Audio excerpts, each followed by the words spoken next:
Hello दोस्तों, कैसे हैं आप लोग। आज मैं आप लोगों के सामने जिस घटना का वर्णन करने जा रही हूँ वह घटना अहमदाबाद कटौली नामक गांव की है। जिस क्षेत्र में यह गांव स्थित है वह क्षेत्र आम के लिए प्रसिद्ध है। यहाँ आम के बाग हैं। इस क्षेत्र को आम की फल पट्टी कहा जाता है। यहाँ से पूरे भारत में ही नहीं बल्कि विदेश में भी आम भेजे जाते हैं। तो जिनके साथ ये घटना घटी है उनके बाग भी यहीं पर हैं। हर साल आम के बागों की धुलाई होती है ताकि बौर में कीड़े न लगें और फसल अच्छी हो। तो वो और उनके भाई दोनों लोग आम का बाग धुलवाने जा रहे थे।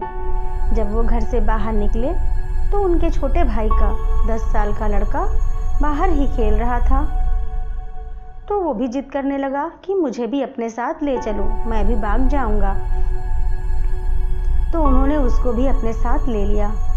वहाँ पहुंचकर दोनों भाई अपना बाग धुलने की तैयारी करने लगे और गोलू अपनी गेंद से खेलने लगा क्योंकि वो घर के बाहर गेंद के साथ खेल रहा था और अपनी गेंद लेके बाग में आ गया था।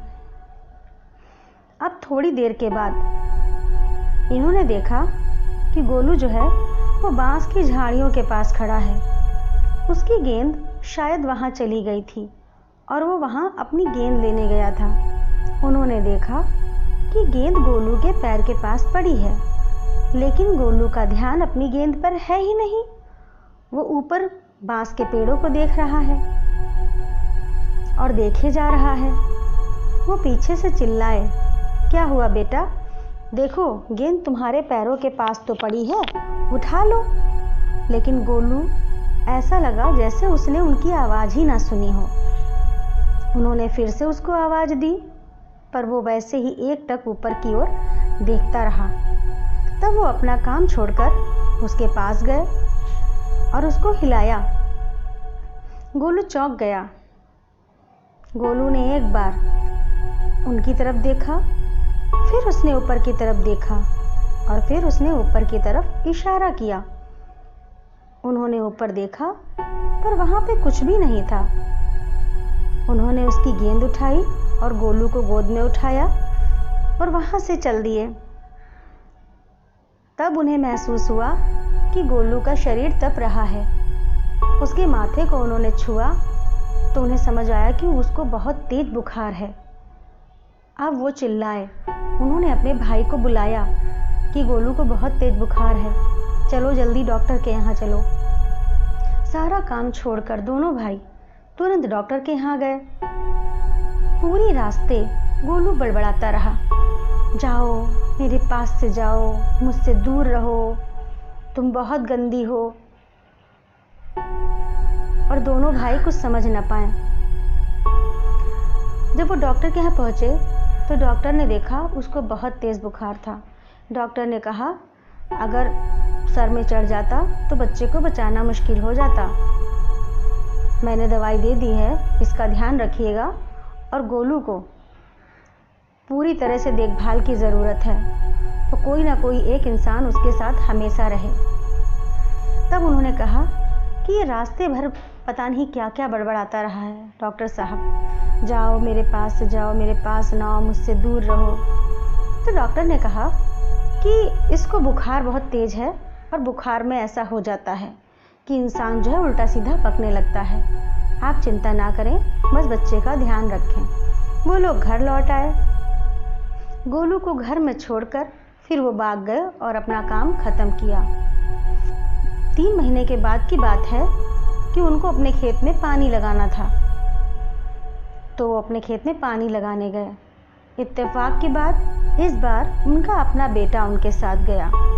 वो खेत में पानी लगाने लगे और उनका बेटा वहीं खेलने लगा।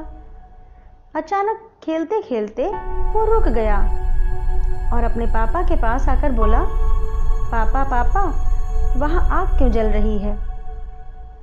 तो उन्होंने कहा किसी ने पत्तों में लगाई होगी उन्हें जलाने के लिए। फिर उसने कहा किसने पापा, किसने आग लगाई? वो जो आंटी वहाँ बैठी है उन्होंने लगाई है। अब उसके पापा चौंके। खेत में आंटी? कौन सी आंटी?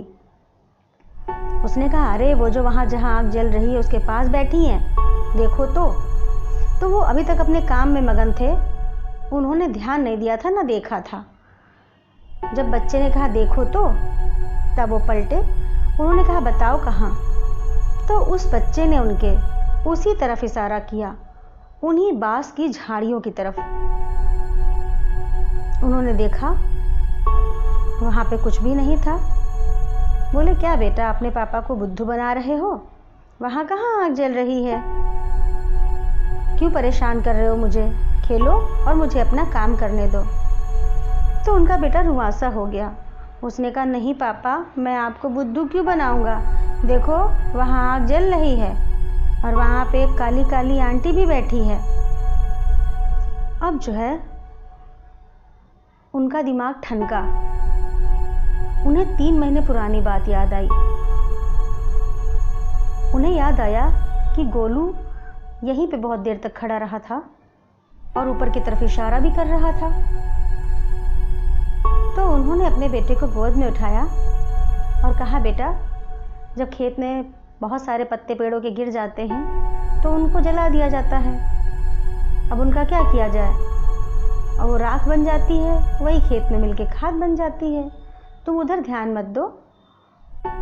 चलो अब बहुत खेल चुके, अब हम दोनों जो है घर चलते हैं। फिर वो अपने बेटे को लेकर के घर आ गए।